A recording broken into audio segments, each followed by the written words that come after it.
What is up? Welcome to another edition of the Fantasy Life Podcast. I am Marcus Grant, joined by Dwayne McFarland. And Dwayne, here it is.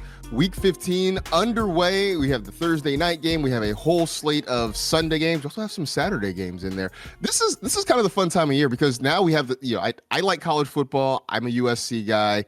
I'm still smarting over the Pac-12 championship, but now with college football essentially out of the way, we get Saturday football, which I think is always kind of a fun treat for me. I don't know about you.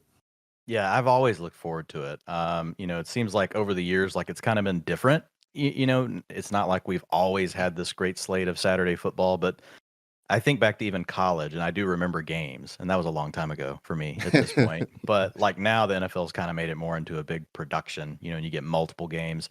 But yeah, it's fun. I mean, we have football, every day of the week if I could. Now it's not always the best product, because we got to have the rest in between the games. But yeah, and just mentioning that, it's a full slate. So that hit me this week doing the ranks and working through everything because all of a sudden, guys that you're like, oh man, I really thought he was going to grade out like as an RB, low end RB2, RB20-ish. And you're like, oh yeah, well, we've got every team playing. So that means we're kind of back to, for the first time, in multiple weeks, we're back to having everyone available, to play. And yeah, it definitely changes the ranks. Absolutely. Yeah, we're going to dive into some of the rankings, which, of course, you can check out in full at fantasylife.com. Also going to look at some really tough start-sit decisions that people may have to make this week with, obviously, the playoffs starting in a whole lot of fantasy leagues. I guess I should mention, by the way, because I talked about the Saturday games. I guess this is a chance for me to pop my other employer there. You can see them all on NFL Network. You got Colts and Vikings at 10 a.m. Eastern. Actually, 1 p.m. Eastern. I'll get it right. 10 a.m. Pacific. Then you got Ravens and Browns at 4:30 p.m. Eastern, and then the nightcap is the Dolphins and the Bills from potentially snowy Buffalo, and that kicks off around 8:15 Eastern. But I want to start the show with a look at the Tampa Bay Buccaneers backfield because it has gotten incredibly muddled, I think, over the course of the season, Dwayne, where early on it was pretty much the Leonard Fournette show. But more and more, we're starting to see Rachaad White earn opportunities in that backfield. And now I think it's to the point that if it's not a 50-50 split, it's getting pretty close. And I think it's made it really hard to decipher who we want, especially because, Dwayne, this is not the high-powered Bucs offense that we've seen the last couple of years. This is an outfit that is really struggling to move the football and score points, which I think, for me at least, makes it hard to figure out which running back I'm the most interested in. Yeah, it is tough. I think, most people just lean to the younger guy. I think that's the way most people break the tie. But you said it, like it's really a tough situation to decipher. Last weekend we had Leonard Fournette injured coming into the game. He had a sore foot. So we don't really know if that had something to do with the way that the utilization played out. He also was not really used in the last drive of the game. So that suddenly tilted things. So like if you look at it on the surface, 72% of the rushing attempts went to Rachaad White, but half of the rushing attempts he had came in the very last drive when the Bucs had just given up. And by the way, there weren't very many runs. The carries on that last drive, 4. And so that tells you there wasn't much going on the ground because that boosted him to 72% of the rushing attempts for the team.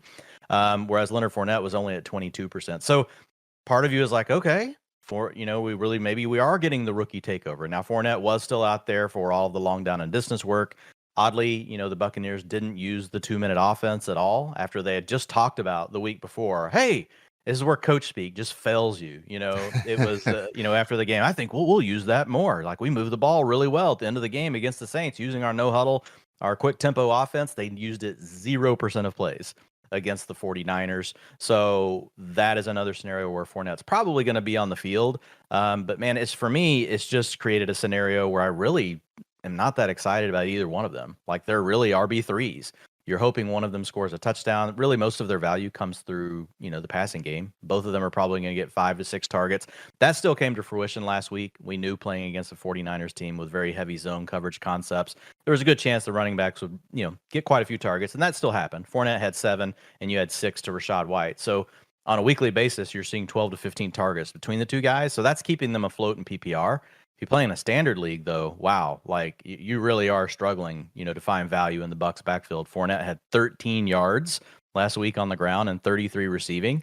White was a little better, 53, and then he had 30, so he was close to 80 yards. So I think in a standard league, based on what I've seen in the last few games, I do lean a little bit to Rachaad White, but it could totally, flip the other way in the next game. I'm still just not certain with what's going to happen.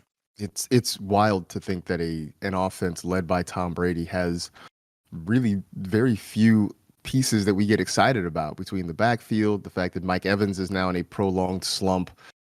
Even Brady himself has become a quarterback that people have kind of moved away from, because that's just where we are. I guess it stands to reason. Father Time does come for us all, including Tom Brady at some point. It happens to all of us, I guess.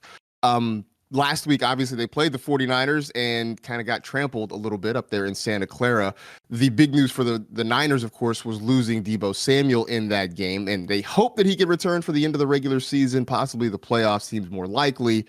But that means they go from having 4 really viable weapons, Dwayne, to 3. And I'm sure there are a lot of teams out in across the rest of the league that aren't, shedding tears for the 49ers having only 3 big-time weapons now. But between Christian McCaffrey, George Kittle, Brandon Ayuk, I imagine they pick up the bulk of the workload that was left there by Deebo Samuel.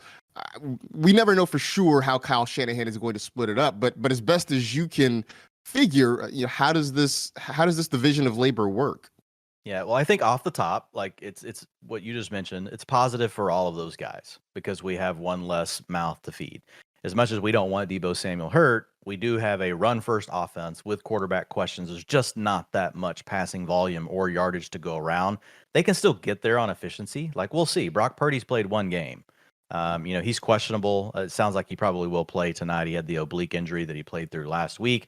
But defenses will start to modify the way they're approaching him. Now, the 49ers, the positive thing is the way the 49ers scheme works, and they use so much, they base their, game plan all around running game and then making everything look the same. Your run looks the same as a pass. You're using play action. You're creating mismatches. So that will help, a young quarterback, right? That's all that'll help any quarterback. I don't understand why more teams don't, give these kind of looks and things to some of the best quarterbacks in the league, but they don't. Bygones will move forward, so it's fine. Brock Purdy can, benefit from it. But I think McCaffrey probably gets the biggest bump, and I know that's kind of weird because he's already getting so much. But we've talked about this a little bit in the past. McCaffrey and Deebo Samuel were really battling for the same targets. Mm-hmm. They were getting those same A-dot looks, and since CMC had gotten to the team, we had really seen Deebo Samuel's target shares drop. So now I think basically it's just going to be, okay, underneath, if we want this mismatch against the linebacker, they're going to go to McCaffrey.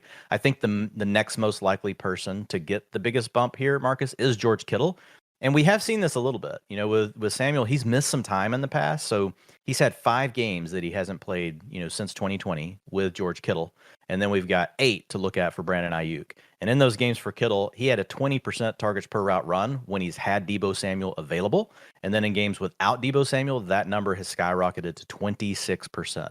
Ayuk's not quite as much, but kind of back to your early point, it's going to get spread out a little bit here. 19% with Deebo and 22% without. Now, Kittle also is attacking a lot of the same areas of the field that the scheme, the scheme is helping all of these guys, but really Ayuk is getting more of the looks when they have man coverage. Ayuk is getting more of the looks when you get single high safety, which they get because they force teams to bring people down in the box. So I think he's going to be fine as well, but the biggest bump I think that will come in volume is to Kittle. And the way I look at this for Kittle, like he was a guy that was just sliding down. We were like, okay, he's a low end, he's a boom. I was to the point where, he started off the year as he's a high end tight end 1. It's like, okay, he's still George Kittle. He's a mid tier tight end 1. And it's like, he's still George Kittle. He's a boom bust tight end 1, And so I think he still gives you that boom, which is nice. But now the bust factor is a little less, right? Because there's just a little bit, less to spread it around. So I think this could be good for Kittle. And there's always a chance he gets on a hot streak. I don't think anyone doubts that Kittle's still probably the top 3 tight end in the league, right? It's probably Kelsey, then Mark Andrews, and then Kittle, just from a pure, if they're all healthy, right? These are the guys that you would probably go to first. I don't think Kittle's left that conversation by any means. I just think it's a challenging offense. So I do think that this is a positive thing for him. And then again, with Ayuk, I do think, again, he's probably going to get a little bit more. I don't know that it'll be consistent though, right? It'll happen 1 week and then the next week it won't. In fact, that could be the case really for Kittle and Ayuk. That's the challenge with this offense. It's still going to be tough. CMC's getting his, but it's still going to be tough for Kittle and Ayuk to go off in the same week, right? Like it's going to be tough to honestly get a wide receiver 2 finish out of Ayuk and a high end tight end 1 finish out of Kittle unless they just score a lot of touchdowns in a game. So there's still going to be risk with both players, but I do think their profiles are, slightly better. Yeah, and I think what we've seen out of Purdy in these couple of weeks is they just want him to get the ball out quick. They want him to, they're not going to ask him to hold the ball and look downfield. So I think that does, as you mentioned, sort of benefit a guy like George Kittle, who, while McCaffrey and Deebo Samuel were battling for a lot of those same targets, Kittle wasn't too far behind in terms of where he sort of operates in his part of the field. So I think that does help him a little bit if they do want to take some shots down the field. I think Ayuk sort of slides in there. Yeah, you had to pick right now for the fantasy playoffs, you have to rank one, your RB1 for the whole thing. I know it's tough to not just go with Eckler, to not go even with Josh Jacobs, right? Because those two guys have been there all year. But I'll be honest, I think I would take CMC now with Debo out. I think CMC is a lock for 25 points per game, and I think he can give you 40. And now Eckler, again, he's right there. So maybe we should say there's a tier, those two. But then I think Jacobs is the next, just because Jacobs, I feel like his situation still is just a little bit more tentative, if you will, because the Raiders are not good. He's battling a little bit of an injury. Their schedule gets tougher. And the other two guys are just so cemented in their passing game. So what are your thoughts? Well, no, I think with the Niners as they currently are, with Brock Purdy at quarterback and with no Deebo Samuel, the usage for McCaffrey gets a little bit closer to what it was in Carolina, which is, obviously the reason that he was that guy we were talking about as the number one pick overall, because there are few guys that are going to be on the field as much as McCaffrey was that are going to get the looks both in the running and passing game that McCaffrey is. I guess I should also throw in the fact that Elijah Mitchell isn't there, because we saw that Shanahan was still using Mitchell when he was healthy there. So with all the injuries, I'm not going to say that this offense looks like the Panthers. It's still a more talented offense than what Carolina has. But in terms of how they want to use McCaffrey, I think it's a lot closer to what he had in Carolina. And so I think that time is a flat circle, right? We've come sort of back to where we were at the beginning with McCaffrey in terms of his usage. And now he's got a better offense around him. So I think that does put him very much in that conversation for, the fantasy playoff MVP, if you will. Yeah, imagine playing chess, like this, equating this to fantasy football, and suddenly beyond your control, you just have pieces just fall off the board. That's what happens to you in fantasy football, and it can come and go. The 49ers added a piece to their board. It got really crowded, and basically rooks turned to pawns, Right. And then all of a sudden, the piece falls back off the board, and you get this transformation. You're like, wow, now I've got CMC's the queen, right? It's like the piece you would want on the whole board. It is. It's funny how this game works, and it's part of the fun, right? We've just got to constantly adapt, and it just keeps us on our toes. That's going to be the new game I create. It's going to be chess, but randomly at intervals, a referee comes and just takes one piece off the board for each player and just completely changes the game. That, I'm sure it'll do well on YouTube. Absolutely. Let's dive into the rankings for the week. You can, as I mentioned, check them out over at fantasylife.com and start at the quarterback spot, because last week we had the Chargers and the Dolphins. It was great, I guess. I'm using air quotes here. Great for the discourse on Twitter, on football Twitter, about who's the better quarterback, because Justin Herbert and Tua Tagovailoa will always be tied together, having been drafted one right after the other.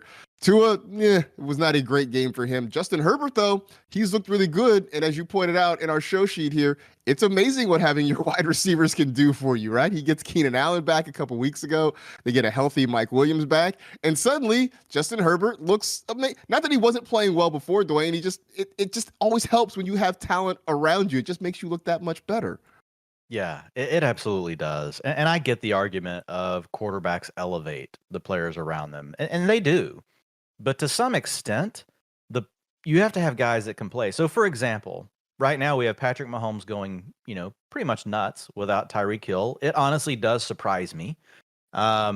He's doing something you just don't see that often. But notice, he's not throwing the ball to Justin Watson. Right. He's not elevating Justin Watson. Justin Watson does not get targeted ever. He's not elevating Marquise Valdez-Scantling. Marquise Valdez-Scantling, they paid $10 million a year. He has a 13% target share. Do you think that's what they wanted? No. They're doing other things schematically. Look at all the easy yardage last week they got off of McKinnon. And Mahomes just doing Mahomes stuff, scrambling to his right, sees like a freaking basketball player, a flash of like a color of a jersey that's probably his, and just instincts take over. He flips it over the linebacker who's now committed to him. He thinks he's running. Last second, now McKinnon is just gone, for 50 yards for a touchdown. Then they're scheming up other stuff for McKinnon. They're scheming up stuff for Mecole Hardman when he's back. He could be back this week, off of IR. So it's kind of back to the Shanahan thing. Reed has found a way to say, okay, fine, Kelsey will just go out and earn his. To some extent, Juju's just going out and earning his. And everyone else, we're going to craft this plan. We're going to mix and match these pieces, and we're going to do some things schematically to really help out Patrick Mahomes. So I think it's kind of funny. It's a chicken or the egg kind of thing, because people will immediately say that. And then I'm like, well, hang on. Is MVS really being elevated? Is Justin Watson really? What about Sky Moore? We all thought Sky Moore was going to be awesome. He's doing nothing with Patrick Mahomes. So it's both. It takes both things. Yes, a quarterback can help their receivers around them, but the receivers have to be good enough. And it's huge for Herbert. Keenan Allen being back, since that's happened, he's averaging 21 fantasy points per game. Last week, you get Mike Williams back. What has he had? A big play threat, right? He gives you the big play down the field. And I thought Chris Collinsworth actually it was a great call of talking about watching, Herbert roll to his right, throw it all the way back across the field, over the top, to Mike Williams. It was a John Elway-like play, right? And those are throws that a lot of quarterbacks in the league can't make with that type of accuracy. And so I think a lot of the Justin Herbert supporters, right, they've leaned on that argument. Unfortunately, they haven't got to see it that much because they haven't had Mike Williams. They haven't had someone to really push the vertical boundary of the field. So having that back, and now you have layers to your field. And hopefully Joe Lombardi, will keep dialing those sort of things up, because he's kind of also been, I think, stuck in more of this. He coached Drew Brees forever. And so he's crafted this offense around a Drew Brees skill set, when in fact Justin Herbert can throw the ball further down the field. The last thing I'll say in this note, research has been done on this. Wide receivers own their average depth of target. Quarterbacks play a role, but the wide receivers, if you don't have guys that can get vertical, the quarterback's average depth of target will come down. Exception to the rule is Jameis Winston. He doesn't care. He's the honey badger. He will just keep doing it. But every other quarterback that I looked at was okay, and there's even better research than what I did on this. Josh Hermsmeyer did a bunch of stuff on this back in the past, and Josh is a super smart guy. So Herbert now benefiting. And the nice thing, Marcus, is we saw Josh Palmer really kind of grow up. Before our eyes over the last 4 to 5 games, honestly, because before that, he was not really looking that good. It was kind of living off the volume, a lot of passing in the offense. But now he's worked himself into being a viable number 3. So now you've got Keenan Allen, you've got Mike Williams, Josh Palmer in a better spot than he was before, and Gerald Everett is a nice piece. And of course, we will never forget Austin Eckler, right? Who underneath is probably the best weapon in the game right now besides CMC. So there's just a lot going on here, and it could be huge. If you have Herbert on your fantasy roster, I've got him in the top 4 this week. I think I've got him as a mid-range QB1 the rest of the way. I won't be surprised if after this game, we're just you just got to put him in the top 4 and call him a high-end QB1. I think, like I said, having the offense intact has really helped him out a little bit. I also think it's important to note, and we talked, a week ago, 2 weeks ago, about teams that don't have much left to play for, right? That are essentially out of the playoff race, and how, guys get a little bit nicked up and, they tend to sit, or there's just not reason for them to get out there. The Chargers are the opposite, right? Where they are very much fighting for a playoff spot. They have a whole lot to play for. And I think in this situation, you would expect that they would lean on their stars, right? So they lean on Justin Herbert and Keenan Allen and Mike Williams and Austin Eckler to get them to where they need to go. I mean, they're sitting here at 7-6. Very much in the thick of the playoff race in the AFC. So hopefully, if we're worried about guys maybe kind of putting it on shutdown because they have nothing to play for, hopefully that means guys with a lot to play for sort of elevate their games for the rest of the season. We would certainly be grateful for that. Along those lines, you got the Jets, that they are 7-6 right now in a very tough AFC East. Mike White has stepped in, has played very well. I will tell you what, last week I felt scared for him at some point. I watched him get folded a couple of times by the Bills defensive line, and he, to his credit, kept coming back out there and trying to make plays. but he's played so well, Dwayne, since he's taken over as the starter there in New York. And again, a situation where they very much need him. He's got a great matchup against the Detroit Lions. And I don't know about you, but I'm getting a lot of questions about, Mike White versus this guy, Mike White versus that guy. And more often than not, I'm siding with Mike White. Is that where you are right now with him? I'm in a similar spot. I've got him at QB 13 this weekend. So look, he came back to earth a little bit last week against the Bills. He scored under 11 fantasy points, but he still threw for 267 yards, and he was knocked out of the game twice with injuries against the Bills, right? And so he's averaging 317 yards through the air over these 3 games. He's got nice weapons around him. We may not have Corey Davis this week, but we all know about Garrett Wilson.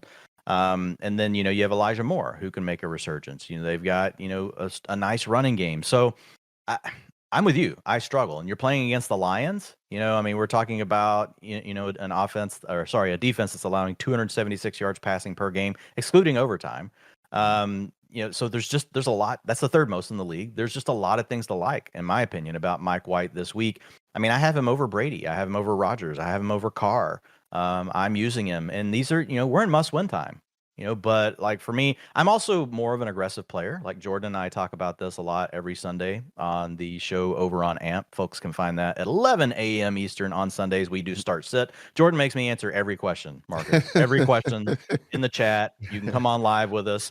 I want to say that I appreciate it, but sometimes I don't. No, just we have a great time. But we get a lot of questions like this, and so that's why you and I'll have fun at the end of this thing, and we'll go through some of these. But I really do ask myself, like, would I really do this? Am I really willing to make this move in my own lineup? And I would. I am more aggressive. And that's what I was going to say. Jordan and I talk about a lot of time. He's the same way as me. We lean to upside, when we're setting our lineups. And I do believe that Mike White, I don't think there's any way to debate it, to be honest, that he offers you more upside than a lot of the guys we just mentioned. Like, we haven't seen it from them, period. With him, we have seen it. It's at least for 3 games. I know it could change, but we can only go with what we have right now. Yeah, I will say this. I think this time of year, especially in the playoffs, I think it pays to be more aggressive in your lineups, because chances are the team that you are facing is going to be a good team. And I think it really pays off to try to swing for the fences and not play conservative. I would rather go for the ceiling than the floor this time of year. Speaking of which, there's Derrick Henry, who always seems to be, kind of around the ceiling, which is very nice. This might be a fun, not might be, I think it will be a fun running back matchup to watch. The Titans and the Chargers. You got Derrick Henry on one side. You got Austin Eckler on the other side. We've talked about the Chargers already, but Derrick Henry getting to face one of the worst run defenses in the NFL. There's a situation where he may play all 3 downs, may get some of the passing work there. This just feels like a match made in fantasy heaven with Derrick Henry this week. Yeah, it's he's the one guy I think this weekend that could challenge CMC for the RB1 overall. Obviously, Eckler is always going to be in the conversation, but everything does really line up well for Henry, as you just mentioned.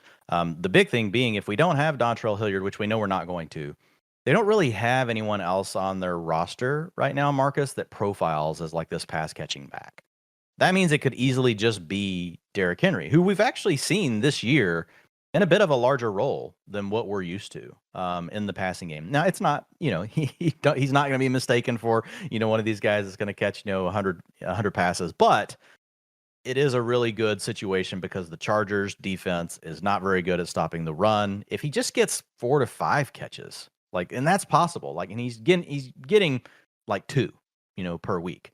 So if he gets 3 or 4, and you add that on top of the matchup and the fact that this is a game, this should be high scoring, between the Titans and the Chargers, and Henry really is the primary way that the Titans score points. So if you walk yourself through the narrative of how does this game hit the over, for Vegas, Derrick Henry's a big part of it. He's probably scoring 2 touchdowns if the over hits. And so I love Derrick Henry this weekend. I think he's a guy that could absolutely smash the slate. CMC plays on Thursday night. So for those of you that maybe you're out of the fantasy playoffs, but you're still doing DFS, you're looking at prop bets, you're looking at things like that. There's a lot to be interested in with Derrick Henry this weekend. Yeah, and I know we talked before. It seems unfair for the Derrick Henry managers because you've got one of the best running backs in the league, and he's got arguably the best fantasy playoff schedule too.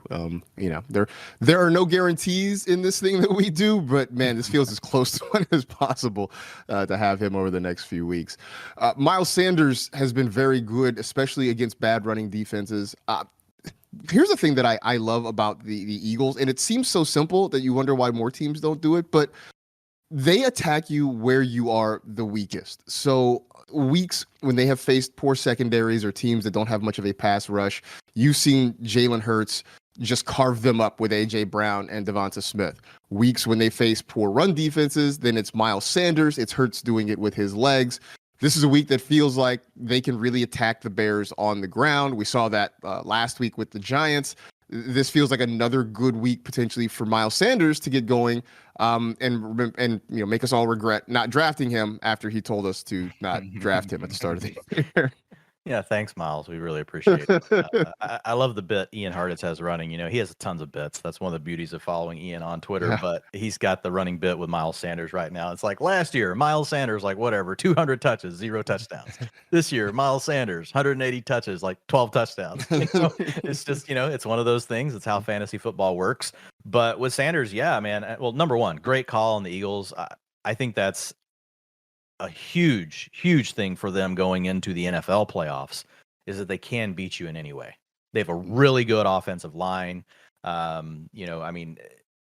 can beat you on the ground. They have the really good receivers outside. They're getting Dallas Goedert back. Jalen Hurts is really making these strides. He can beat you with his legs at any time, and that can be in the passing game too, because it can start off as a pass and turn into a scramble. There's just so much to worry about if you're a defensive coordinator and you're preparing for the Eagles.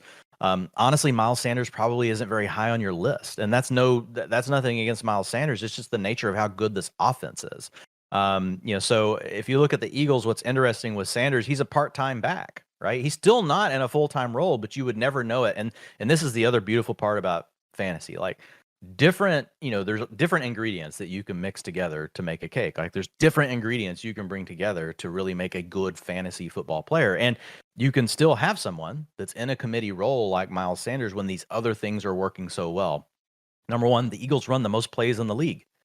And the Eagles run the 6th most total plays in the league, but they run the most rushing plays in the league. So even if you're only getting part of it, if you're the number one rushing team, great. And if you also know that you're going to run a lot of plays anyway, there's always, opportunity to pick up things in the passing game, things like that. The other part, and it ties back to your first, comment around the Eagles, they're diverse and they score all the time. They're number one in the league in converting drives to touchdowns. 35% of the times they have a drive, they score a touchdown.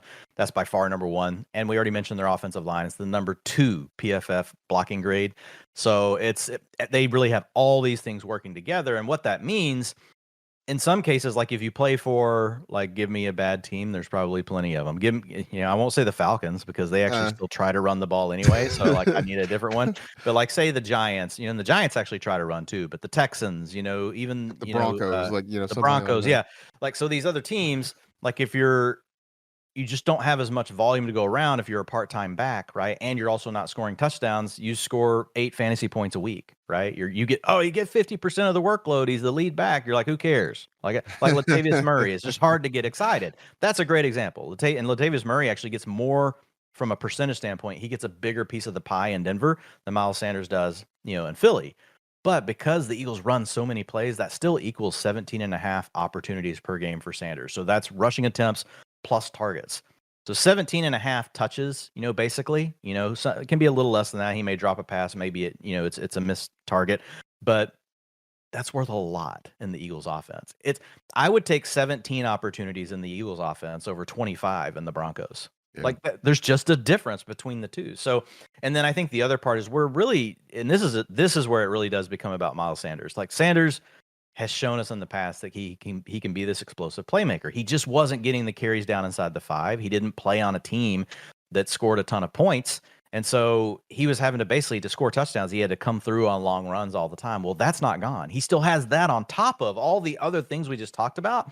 He's a really good player. He's PFF's number 5 graded rusher at 86.8, and 15%, of his carries go for 10 plus yards. That is also 5th in the NFL. So He's playing really well. All the other factors are there. And then this weekend, you just play the Bears. The Bears, they give up the third most rushing attempts per game in non-overtime, 30.8. And not only do teams, run the ball a lot against Chicago because they get up on them, they also run for a lot of yards against Chicago. They give away 146 yards and 1.6 touchdowns per game on the ground. So this is an absolute smash spot for Sanders. I mean, we're talking a full slate. We have every team playing, and he's my RB8. So everything lines up really well for him this weekend. Yeah, this just feels like a really good situation. And again, like, the Eagles, they attack you where you're weak. You would think every team would try that, but then again, not every team maybe is as balanced as the Eagle offensively. Maybe teams want to, they just really can't. Exactly. Speaking of not being able to attack teams regularly, the New Orleans Saints have been. Thanks. The Saints have been kind of a mess. Alvin Kamara has been incredibly frustrating. And I went and looked, and he's right now he's the RB16, which surprised me. I didn't think it would be that high, but here we are. He's got the Falcons this week, and this feels like a good matchup. It's a situation where there's not much there in New Orleans. It's Chris Olave. It's Alvin Kamara. Those seem to be the two real weapons they have here. You wrote here that this is the last chance, and I tend to agree with you, right? If it doesn't happen for Kamara this week, that may just be a wrap for him for the rest of the year, right? Yeah. I mean, the Saints, I have a lot of fantasy teams, and there are some that got into the playoffs that shouldn't have. That's kind of like the Saints, right? They're still sitting here in the playoff picture. I go look at those rosters, and I'm smart enough to know they're done. They're cooked. It's over. But I still got to set the lineup. I still got to do everything I can to try to get that team to a win. And in these leagues, I'm talking about waivers are locked. So the roster you have is the roster you have. And so you're trying to do everything you can. And that's kind of, again, I equate that to what the Saints are doing here. And they just can't give up. We can't get Jameis Winston on the field because they don't want to turn the ball over. They're just trying. They're just trying to play these tight margin games, and they're in a division that no one's declared as the winner yet. Nobody can take the lead. So that, I think, keeps the coaching staff, Marcus, in this conservative mindset, and it's holding back the offense. It holds back Chris Olave for sure. Chris Olave with Jameis Winston would be. I bet it would be a top 12. I bet he would be a top 12 wide receiver right now. But with Andy Dalton, he's a low end wide receiver too. And it's just the nature of the way that this team is working.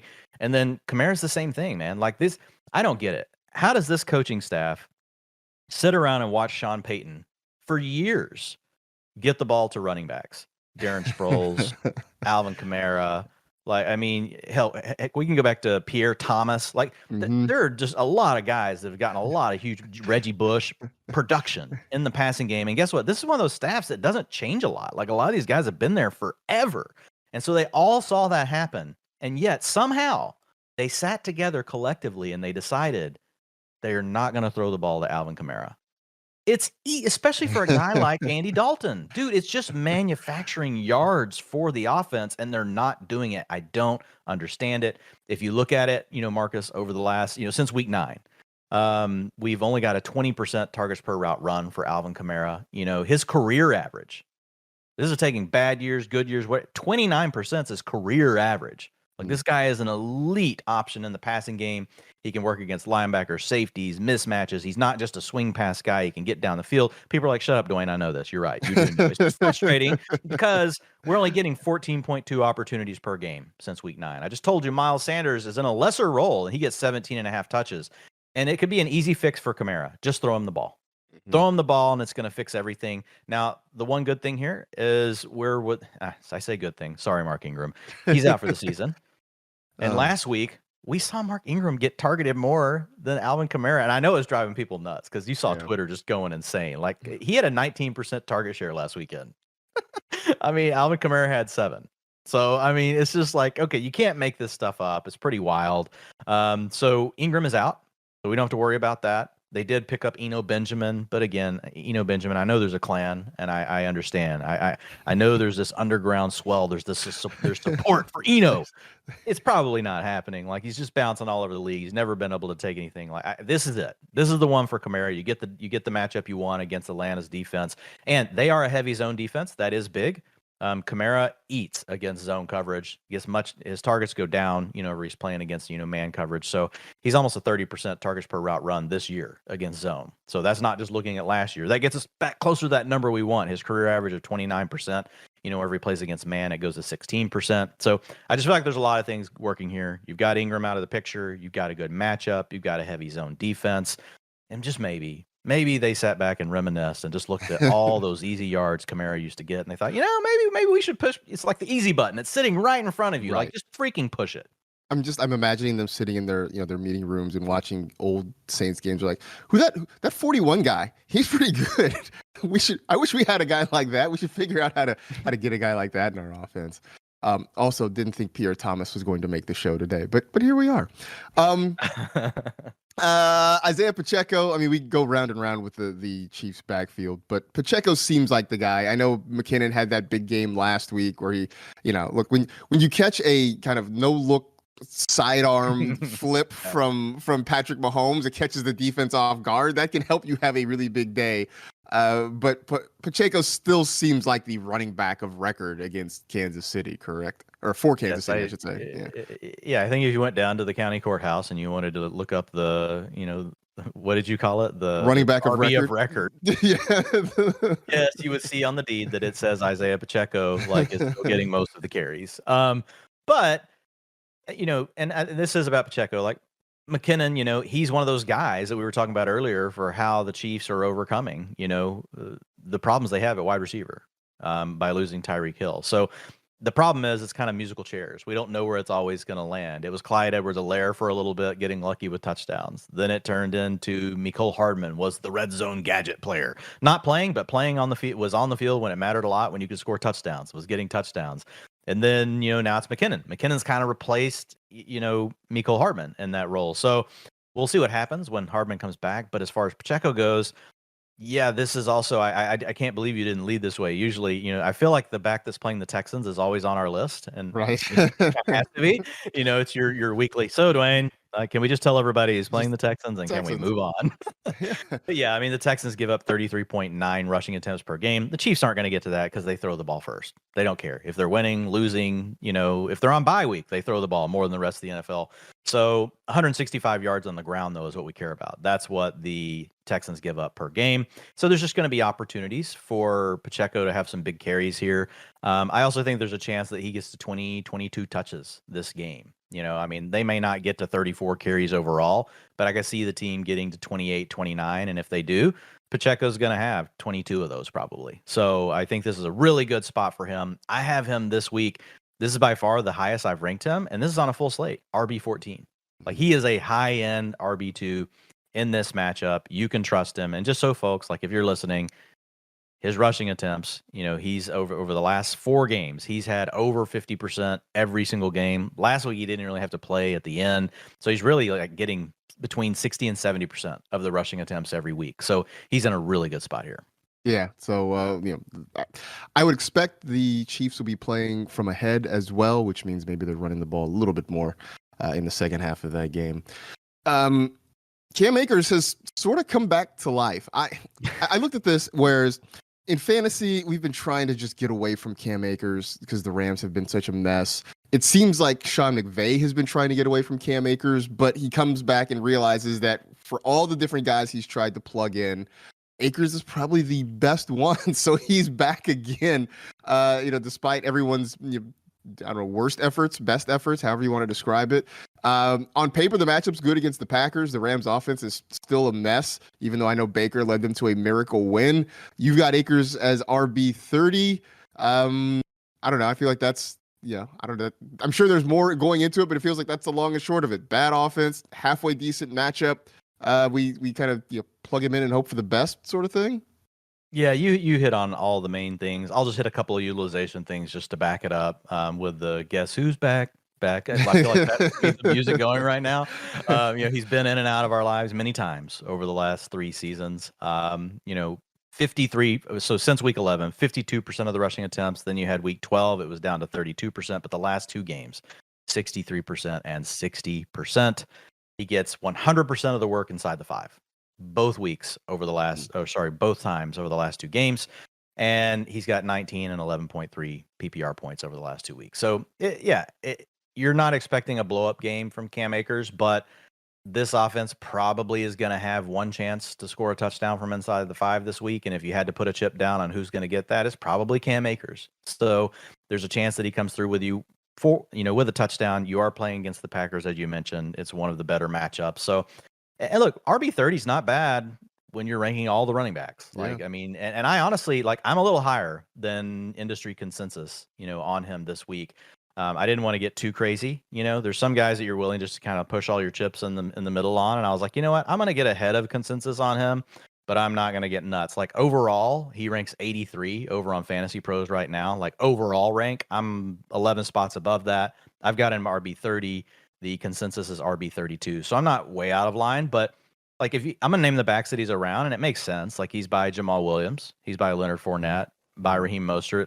That's probably lowering your opinion of these other guys, but that's Brian Robinson Jr. That's the range that he's in. Like I feel like he could, out of those, you name all those guys, like there's a chance Akers is the one that scores the most out of that group.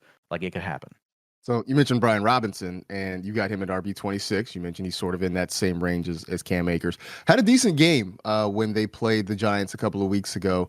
They get the Giants again this week. Will we see one? Will we see a big hat? More importantly, will we see him maybe get some of those end zone opportunities and put up another good number against Big Blue this week? I just want to see him come out in a helmet that big. Right? So with Robinson, yeah, man, dude, averaging 17.3 rushing attempts per game. That's for the season. That waiting for me to be like over the last 3. No, that's over the season. He's had a couple of stinkers in there, so that takes those into account. Like they've really decided to hitch their wagon to him. And if you look at the Giants, they give up the 4th most rushing yards per game and non-overtime play at 147 yards. This is a game where you've got two teams that should be highly competitive. They're trying to play to get into the playoffs and hang in there in the NFC East. So I think this is a really good week to be plugging Brian Robinson Jr. into your lineup. I think it's also a good matchup for Antonio Gibson. Like Gibson is not getting quite as much work as Robinson, but he's more efficient. So there's really a chance for these two guys to both score some fantasy points this week. But if you have to pick one, you're clearly going with Robinson just because he has truly established himself as a guy that, you're probably going to get 15 to 20 opportunities, right? And that just puts him in that high-end RB3 conversation. And he was one of the main ones. Like when I was doing it, I was like, man, how is he not like an RB2? And I'm like, oh yeah, because I have every team that I've got to rank every running back this week. And so Robinson, like in a shorter week, like he would have been an RB2. So you can almost, honestly, he's what we call in the industry our favorite, right? He's a borderline RB2. Yep. He's a borderline. Basically what that means, code is scores a touchdown, he's an RB2. Doesn't, he's going to be an RB3 for the week. It's like borderline blank is one of my other favorites ones is, especially like in the preseason or whatever, he's probably better in best ball, which is like, you are the ultimate sort of boom bust guy. Like, does that really make sense? I just want the best players. Yeah, exactly. So this is where we are with Brian Robinson. Terry McLaurin, his teammate, who absolutely is, having a really good season. It's weird. It's funny because he hasn't had a ton of huge blow-up games this year, but he's been fairly steady. I know he had 25 almost 25 points against the Giants a couple of weeks ago. Top 10 in receiving yards. He's doing it, with Taylor Heineke at quarterback. I feel like there's nothing spectacular about him this year. He's just been so quiet and so steady that it's hard to get away from him. Even, in so-so matchups, bad matchups, I like Terry McLaurin. I guess that's what I'm trying to say is that I like Terry McLaurin. I'm just a fan of him. Well, I think that's okay. I think you should scream your Terry McLaurin fandom from the mountaintops because he's a really good player. And since Taylor Heineke took over at the starting quarterback position, he has a 90.4 PFF receiver grade. That's in the top 5. 26% targets per route run. That's in the top 6. And a 2.62 yards per route run. That's also in the top 8. So, he's playing great. He's averaging 8.4 targets per game and 15.7 fantasy points per game in that span. And to your point, he hasn't truly had a blow-up game yet. Yeah, he's due. He's really due. Mm-hmm. Like with this usage, how much he's seeing and how locked in they are, like he's due for 150 yards and 2 touchdowns. And there's, the Giants could be the team to provide that. You mentioned it. He's already torched them once, but they are the number 1 man coverage team in the NFL. They use it 48% of the time. Can you name any of the Giants' cornerbacks? I cannot. Right. Most people cannot. But they love to run man coverage. Like, that's the way they want to use their defense. And so Terry McLaurin can roast man. Like, he's going to get so many chances to exploit one-on-ones. And Heineke, the thing, Heineke may not be a great quarterback, but what you have to give him credit for is, like, when he sees the matchup he wants, he's just going to try to get the ball in there, right? Mm-hmm. It may not always be accurate. It may be 10 yards over his head, but he's going to get the target, so we just need more of them to connect. Heineke's had a little bit of a problem with accuracy, but he can run hot and cold. And so if we get out there and he's feeling it, Heineke's like, he's like the sixth man in basketball, right? You bring them in, you rotate them in. They may not be hitting on all cylinders every night. Some nights they're going to get more playing time than others. You can't bench Heineke, but you can tell pretty quickly, like, is it a game where he's feeling it or not? And if he does, and you get this kind of coverage from the Giants, it could be a huge week for McLaurin. I have him as a mid-range wide receiver too this week on a full slate. It's funny because part of the reason we like Taylor Heineke is because he's getting the ball to Terry McLaurin, and I love the fact that I don't know if you've seen the shirt that he's selling, that it's a picture of him throwing it and it just says "F it, Terry's down there somewhere." So I think that tells you everything you need to know about that Heineke-McLaurin relationship. Christian Watson has been amazing over the last month or so, a far cry from the guy who dropped that deep pass from Aaron Rodgers way back in week 1, which as a reminder, folks, that the season is long and people grow and change throughout the course of it. He's got the Rams, where you mentioned the Giants are the most man-heavy team defensively in the league. The Rams are probably the most zone-heavy team defensively, but I don't think it really matters at this point. Christian Watson just seems locked in, and Aaron Rodgers seems locked in on him. I don't really care what the situation is. I think you got to figure out how to get Watson in your lineup now. Dude, you were preaching this morning. You were dropping manna from heaven. Like, people, remember this next year. You know how many people I had come to me when I gave the advice, go grab Christian Watson right now? How many people? He dropped the pass in week first 1. pass of the season. And my thought was kind of like, maybe the better takeaway was he burned the defense and almost no one was even in sight in his first NFL game. And looking at the Packers offense saying, who else can do that on the offense? Right. The answer is no one. So, like, sometimes we got to just kind of take the same data point and reflect on it a little bit differently. And then sometimes, you just need to realize it was one play, right? And drops are not something that are typically a sticky stat. Yes, some receivers have better hands than others, but overall catch rates, it's not something when you see a player down one year that they're automatically going to be down the next if it was due to, to drop. So most of it comes down to the kind of targets they're getting, right? Are they contested? Are they deep down the field? All that kind of stuff. But bygones, moving forward, I had to seize the moment there. Like, you really are, like, that's a huge takeaway that people should be thinking through. You can't let your priors get in the way of, you could have had Christian Watson. Guess what? Those people are not screaming at me now on Twitter. I don't know where those people are. They're gone. But I just real quickly on Watson. The other thing now that I'm hearing is just really, well, he's just a deep threat. Wouldn't really, put much stock into him. I'm like, well, it is true. His average depth of target since becoming a starter is 19.9 yards. That's really high. 21% of his targets come 20 plus yards down the field. Also really high. But the other thing is, like, we know that air yards equal fantasy points, right? Mm-hmm. They are a big driver to fantasy points. Really all air yards is doing is combining how many targets do you get, right? And how far down the field are they? And those two things are how you score most of your points in a PPR format. You catch a ball and you get yards. So it's not necessarily a bad thing. And the other thing I would say is that's how Watson is being used right now. But we've seen him, Marcus. We've seen him on a slant, take it to the house, just catch the ball and basically put it in another gear and say bye. I've seen him inside the 10-yard line, run across the entire face of a defense, a zone defense, inside the 10, where they're like, they had no clue how fast he was. And all of a sudden, like, you look up and he's wide open in the corner of the end zone. He ran a drag all the way across the whole thing. And all of a sudden the defenders were like, who had that guy? Nobody. If you're standing flat footed and he's coming, like, you're not going to be able to hang with him. He scores a touchdown on that play. We saw an end around in the last game where he eliminates every angle, goes up the sideline for a touchdown. So there is a skill to being able to score touchdowns in the NFL, and he has that ability to do it from anywhere. He can do it over the top. He can do it from underneath. You can get him involved in the run game. And to be honest, this is kind of back to the Kamara thing. Come on, Packers. What are you doing? Get this guy the design looks too. Give him the bubble screens. Give him more stuff around the line of scrimmage. He's not getting all that. He's having to earn everything that he's getting right now, and he's coming through because he can make the big plays. The next level of his game will be when he truly starts getting integrated into the offense in other ways. Guess what the Packers just had? Bye week.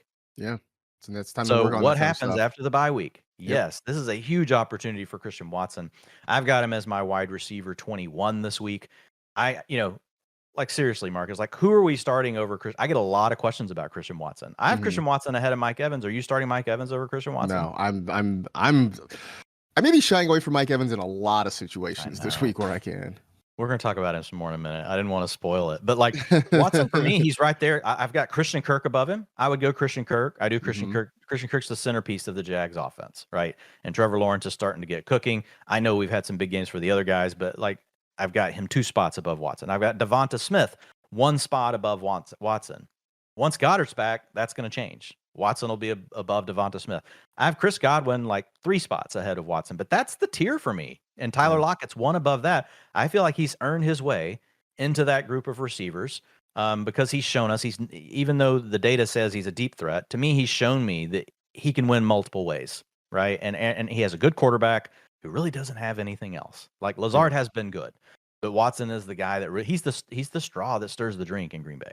Yeah, no doubt. By the way, your point about air yards, it made me think of, I think it's an old Steve Martin bit about how do you make $1 million selling a comedy record? Well, you could sell 1 million copies for $1 each, or you could just sell one for $1 million. And that's sort of, I think that's sort of the air yards thing, right? Like you can get a whole bunch of targets at like 5 yards a pop, or you can get like 1 target for 40 yards down the field, and kind of eat up these chunks in big ways. So that's just kind of a thing to think about for air yards. A couple of tight ends want to get to before we move along. Dalton Schultz, you got him at tight end 3. David Njoku, tight end 7. I really like Schultz. I love his schedule for the fantasy playoffs. I think the Cowboys are starting to get hot at the right time, and I think Njoku has really benefited. Not that he wasn't doing, he wasn't doing poorly before with Jacoby Brissett, but I do think the quarterback change helps a lot of people there in Cleveland. I think Njoku is just one of them. Yeah, Njoku, like just the long and the short of it is he's been really good when he's healthy this year. I mean, if you take away, the games with injury, like he is scoring like a high end, not quite a high end tight end 1, but that mid range tight end 1. But he's on the upper edge of that. And I think had he not been hurt, honestly, he might be like the tight end 3 right now. He would be pushing Mark Andrews, so he would be right there with it. You should think of him the same way that you think about T.J. Hawkinson, the same way you think about Dalton Schultz. All of those guys. So I feel like Njoku's right there. He hasn't quite worked his way there in the industry rankings because the way rankings work, right? It's based on your average points over the most people anyway. It's based on your average points over the last 4 weeks or whatever. Well, there's a couple of games he didn't play. He played hurt. And so that's holding down his rank a little bit. But really, he's right there in that conversation. And Deshaun Watson, last 2 weeks really has been looking to him. So I think Njoku is he's the number 2 in an offense with a quarterback that could be getting better.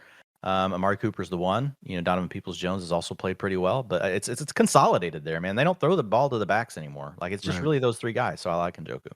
Yeah. So anyway, go check out the rest of the fantasy rankings, at fantasylife.com. You can get all those and a whole lot more while you're there.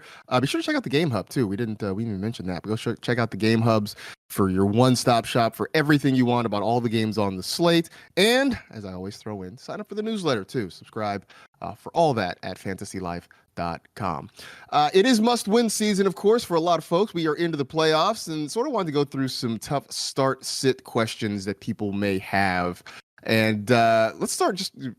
You put these together. I'm curious your thoughts. I have thoughts on these as well. A quarterback decision that people might have. Tua Tagovailoa versus Trevor Lawrence. Tua kind of slumping. Lawrence starting to get hot. Which way would you lean in that matchup? Yeah, and the way I put these together was either someone that's kind of sliding versus someone that's coming up, like what you just talked about. But a lot of them you'll notice it's like probably someone you drafted high and versus someone else that might just look like they're ranking really well this week. And I get these. I kind of put these are some of the guys that I've gotten the most questions about so far on social media this week or in my DMs. Like these names have been in there a lot. But yeah, with Tua, I'm still leaning to him. Like I'm just one that I don't think that the Miami Dolphins offense all of a sudden has just been completely figured out. Like I think that offenses hit little rough patches during the season. We've seen this a lot. How many times have we had this show this year? Well, a guy's fantasy points are trending this way, and then 3 weeks later, it's oh wow, this guy's really. We just did it with Herbert, right? He had a little Right. spell where things were rough, and I really lean more to that with Tua. And I just look. It's now if Tyreek Hill doesn't play for some reason, because he picked up an injury last week, that Mhm. would swing into Trevor Lawrence for sure. Right. But Trevor Lawrence has to play the Cowboys, and the Cowboys can pressure the passer as well as anyone in the NFL. And so that is the thing that kind of leans me back to Tua. Lawrence is hot. He is starting to pop. I do feel like he's playing really well, but I am leaning to Tua here. But again, it is a really tough one. So I'm curious on your thoughts. Like, are you going Lawrence or are you going Tua?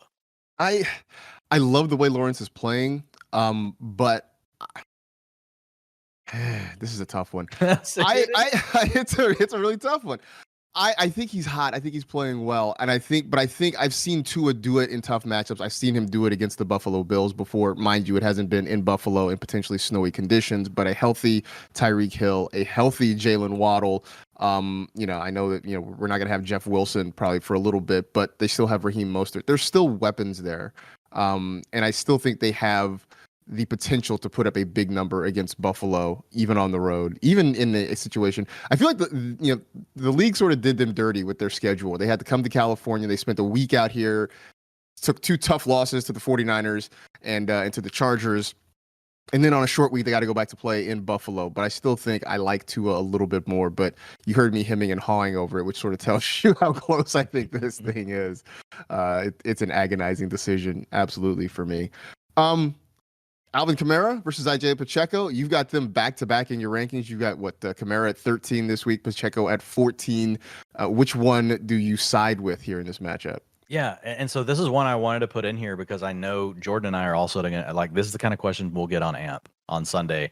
And so the way I look at my rankings when I first put them out, on Wednesday night, it's kind of like wet cement, right? I mean, it's not water. Like the guys are pretty much where they're gonna be, but like you can still kind of move things around a little bit. Like it's not totally solid. And this is one when I was looking at it, and I try to think through this, like who would I start? Like if I really had to make the choice. Now I can't do that with every single player on the list. That's why I use tiers as well, because some of them just get so close. You're like, it's hard to say. Like you could flip a coin, 3 times, and like twice it may be heads, once it might be tails, and that's that might be the best way. Like if you don't want to just do one coin flip to decide on some of these guys, but I honestly, sitting here looking at this, like I think I'm going to move Pacheco ahead of Kamara, because with Kamara, Yeah. the one problem we have is we are counting on his staff to change things and get him the ball again, and they're not doing it. Yeah. With Pacheco, we know what his role is. It's been the same role for like 5 weeks now. It's not gonna change, and he's got the best matchup on the ground in the NFL. So I do think I'm gonna switch these two. The Saints did have the bye, so we're hoping they change things with Kamara. But I do think I'm gonna go ahead and lean Pacheco. Yeah, this one's Pacheco, I think, for me. A lot of the things you said, and just I feel confident that the Chiefs are going to score a decent number of points. Like I don't know that I have that same level of confidence in the Saints offense, so I would go Pacheco there. You mentioned Mike Evans. We talked about who we would start Mike Evans over, or who we'd start over Mike Evans. Evans versus Jerry Jeudy. What say you here? Yeah, I'm going. This is wild. This is so wild. Like I am going with Jerry Jeudy. Yeah. It looks like Cortland Sutton's not going to play, and Judy's been good when he's on the field this year. That's the problem with Jeudy. Can you just stay on the field, please? Mhm. Like we've seen it really over his career. He leads the team in targets per route run at 22%. And this isn't leaning into just the 3 touchdowns, right? The 3 touchdowns, you're not getting that again, right? Russell Wilson's also in concussion protocol, so we'll see what happens with him. I feel like some of these quarterbacks are going to play this weekend. Yeah. I know with these other guys that we tend to see, it's a 9-day median. Show me the median on quarterbacks missing games.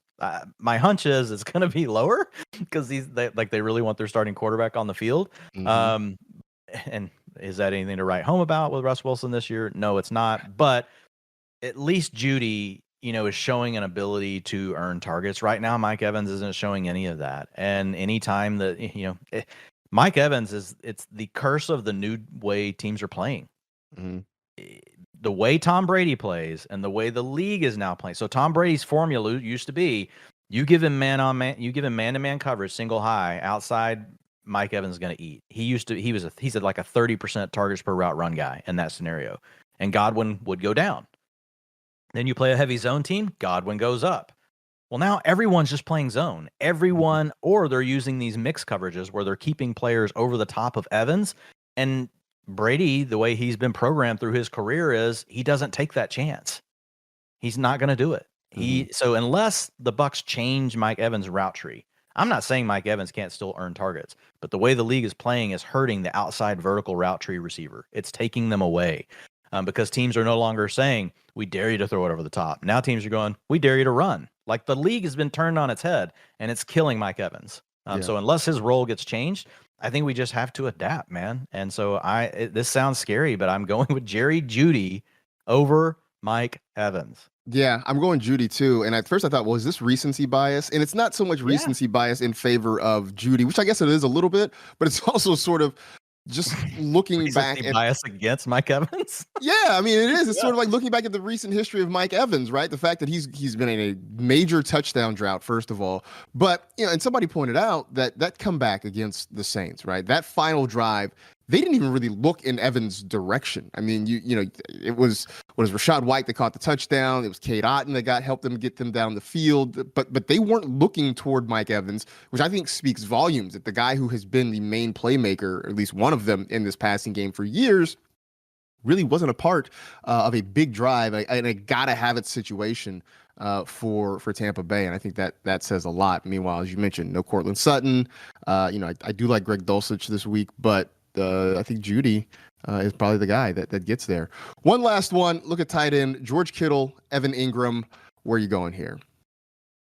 I'm going with Kittle. And this is one I just, I'm getting a ton on Ingram because he's had 2 good weeks. We've talked about him multiple times this season. Like, he's out there plenty.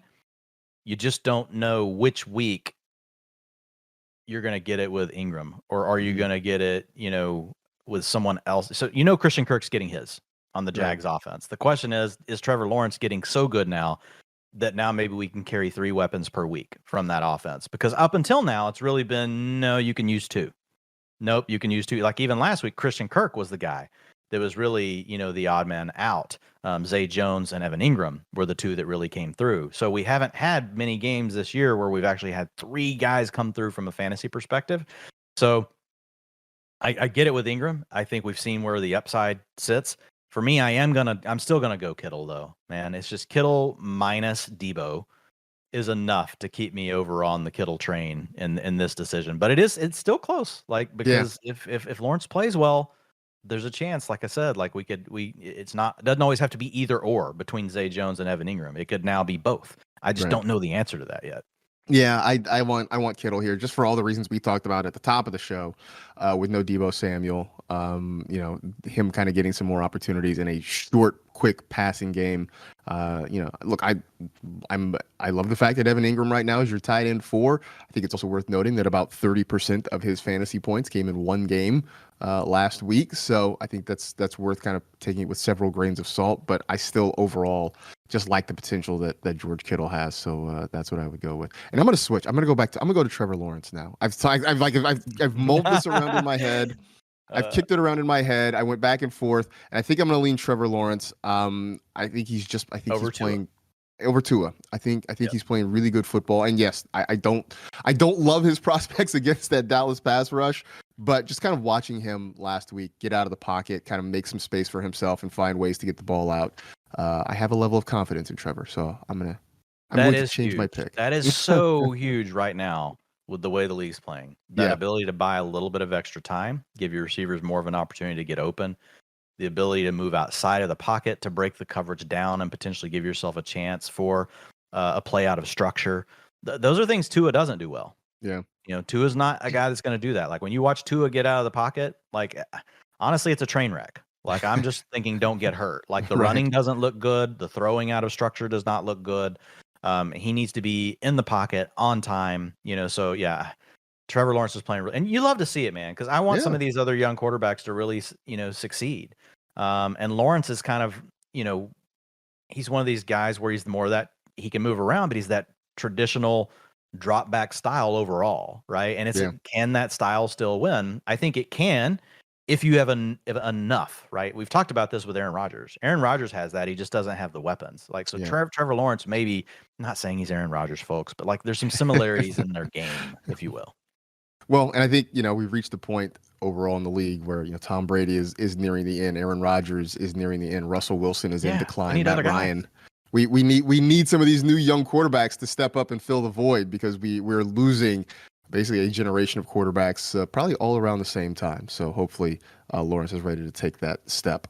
We're ready to take a step away just for a few days, because we're going to go watch some football as Week 15 kicks off. So we appreciate you hanging out with us. Again, be sure to check out all the great stuff we got over at fantasylife.com. Subscribe to the newsletter. Buy yourself some merch while you're there, too. Get yourself like a sweatshirt or something, a T-shirt, something, and rep what we're doing, because we would certainly be grateful for it. There it is, Dwayne, rocking his Fantasy Life hoodie right now. So go check that out as well. So for Dwayne, I am Marcus. This has been the Fantasy Life Podcast. We appreciate you hanging out with us. Enjoy Week 15. Best of luck in your fantasy playoffs, and we'll talk to you next week.